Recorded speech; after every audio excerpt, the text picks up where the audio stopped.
But صاحب کا ایک مضمون ہے، بڑی عمر کی عورت سے شادی کرنا۔ عورت اس لیے شادی کرتی ہے کہ تعریف کرنے کے لیے ایک بندہ مل جائے، اور مرد اس لیے شادی کرتا ہے کہ تعریف کیے بغیر عورت مل جائے۔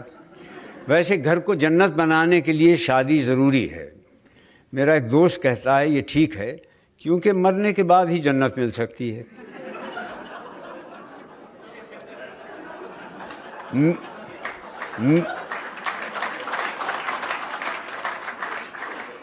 میرے خیال میں تو کمارا احمق ہوتا ہے، لیکن میرا دوست کہتا ہے کہ کمارا احمق ہوتا ہے مگر اسے اپنے احمق ہونے کا پتہ تب چلتا ہے جب وہ شادی کرتا ہے۔ دیکھا جائے تو شادی کا اس سے بڑا اعزاز اور کیا ہوگا کہ صرف اسی صورت میں انسان خدا بن سکتا ہے۔ اسے شاید مجازی خدا کہتے ہیں، اس لیے ہیں کہ وہ بھی خدا کی طرح سنتا تو سب ہے، بلکہ ہر وقت سنتا ہے لیکن بولتا نہیں۔ پہلے میرا بھی یہی خیال تھا کہ ہر عورت شادی کرے مگر کوئی مرد شادی نہ کرے، لیکن اب میں کہتا ہوں کہ ہر مرد کو بڑی عمر کی عورت سے شادی کرنا چاہیے۔ میرے دوست کے خیال میں شادی نہ کرنے کی ایک صورت یہ بھی ہے، کیونکہ آپ جس عورت سے بھی کہیں گے کہ میں بڑی عمر کی عورت سے شادی کرنا چاہتا ہوں، وہ کہے گی اس کا مطلب یہ ہے کہ آپ میرے ساتھ شادی نہیں کرنا چاہتے۔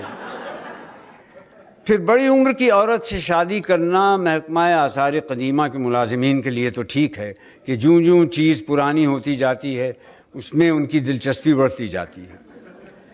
بڑی عمر کی عورت سے شادی کر کے آپ حضرت آدم علیہ السلام کی طرح دنیا کے ان خوش نصیب خاوندوں میں سے ایک ہوں گے جن کی یہاں ساس نہیں ہوتی، ورنہ جب تک سانس تب تک ساس۔ پھر آپ کو بیوی کا حکم مانتے ہوئے بھی شرم نہیں آئے گی، کیونکہ حکم ہے کہ بڑوں کی حکم عدولی نہ کرو۔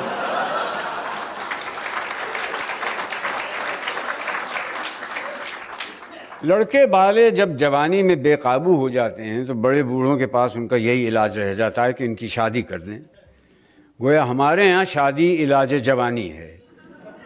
دنیا کی وہ عورت جسے آپ ساری زندگی متاثر نہیں کر سکتے وہ بیوی ہے، اور وہ عورت جسے آپ چند منٹوں میں متاثر کر سکتے ہیں وہ بھی بیوی ہے، مگر کسی دوسرے کی۔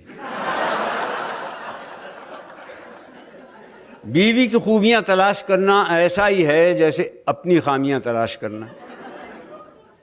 بندہ اس لیے شادی کرتا ہے کہ سکون سے رہے، جو شادی نہیں کرتے وہ بھی اسی لیے شادی نہیں کرتے۔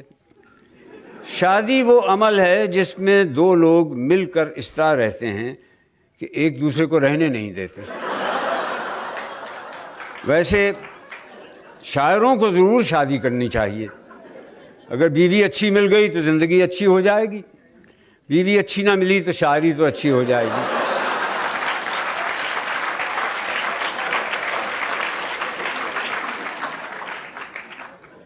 بیوی سے بحث میں ہارنے سے زیادہ بے عزتی والی بات ہے اس میں بحث سے جیتنا۔ وہ خاوند کو تکلیف اور مصیبت میں نہیں دیکھ سکتی، اسی لیے وہ اس کے رنڈوا ہونے کی دعا نہیں مانگے گی، اپنا بیوہ ہونا قبول کر لے گی۔ ویسے اگر عورت اپنے مرد سے بھی اسی اخلاق سے پیش آئے جس سے وہ اجنبی مردوں سے ملتی ہے تو اسے کبھی طلاق نہ ہو۔ خاوند بھی اگر اسے دن میں ایک بار ایسے دیکھ لے جیسے وہ ہمسائی کو دیکھتا ہے تو اس کی خوشگوار ازدواجی زندگی کی ضمانت میں دے سکتا ہوں۔ اگر آپ کسی کو شادی نہ کرنے کے بارے میں قائل کرنا چاہتے ہیں تو اس کا ایک طریقہ یہ ہے کہ اس کی شادی کر دیں۔ اور تو اور میرے دوست نے بھی دوسری شادی کے بعد توبہ کر لی کہ اب ساری زندگی دوسری شادی نہیں کروں گا۔ اب وہ کہنے لگا ہے کہ مجھے بڑی عمر کی عورت سے شادی کرنے پر کوئی اعتراض نہیں، بس شادی کرنے پر اعتراض ہے۔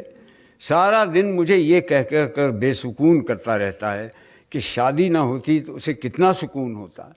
اب میں بھی اس کی باتوں سے قائل ہو گیا ہوں کہ اگر اس کی والد کی شادی نہ ہوتی تو مجھے کتنا سکون ہوتا۔